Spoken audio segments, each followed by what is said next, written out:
আর dear viewers, আপনারা যে ভিডিওটা দেখতেছেন এখন, সেটা হলো একটা ঘরোয়া পদ্ধতি। আপনার শরীরের কোনো জায়গায় কালো হয়ে গেলে, হাতের বা পায়ের আছে না, আমরা মা বোনরা অনেক ক্রিম লাগাই, না লাগাইয়ে আপনি একটু আদা নেবেন, ঠিক আছে, একটু যে কোনো হলুদ বা কাঁচা হলুদ নিলে সবচেয়ে ভালো হয়।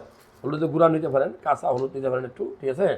দেখেন আমি খুব সহজ করে দেখাই দিই, হ্যাঁ, খুব সহজ করে। হলুদের গুঁড়া নিলেন, আর যে কোনো ভালো কোম্পানির একটা টুথপেস্ট নেবেন একটু, দেখেন, দেখছেন নিচি নিলেন। নেওয়ার পরে আপনি কী করবেন, এখানে আরেকটা জিনিস মিক্সড করবেন, সেটা হলো যে এই লেবুর রস, ঠিক আছে, লেবুর রস।